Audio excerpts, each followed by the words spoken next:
भाइयों और बहनों, यीशु मसीह ने अपनी तालीमात में खाने पीने की आम चीज़ों को जिक्र किया और हैरत की बात यह है कि वही चीज़ें आज दुनिया की सबसे सेहतमंद खुराक हैं।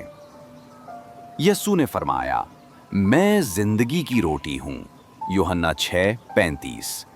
आज यूरोप के ममालिक जैसे फ्रांस और जर्मनी में रोटी रोज की खुराक है और यही अनाज दिल को सेहतमंद रखते हैं। यीशु ने 5 रोटियों और 2 मछलियों से हजारों को सैर किया। मत्ती 14:17-21। आज जापान और नॉर्वे मछली ज्यादा खाने की वजह से लंबी उम्र पाने वाले ममालिक में शुमार होते हैं। यीशु ने फरमाया, अगर बेटा अंडा मांगे तो क्या बाप इसे बिच्छू देगा? लूका 11:12।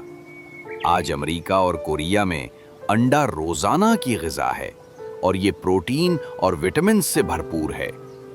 सोचने की बात है, यीशु ने जिन चीजों का जिक्र किया वो सिर्फ मिसालें नहीं थीं, बल्कि आज की साइंस भी मानती है कि यही खुराक सेहतमंद जिंदगी का राज है। अब आप बताएं, इनमें से कौन सी चीज आप रोज खाते हैं? रोटी, मछली या अंडा? कमेंट्स में जरूर लिखें। आमीन।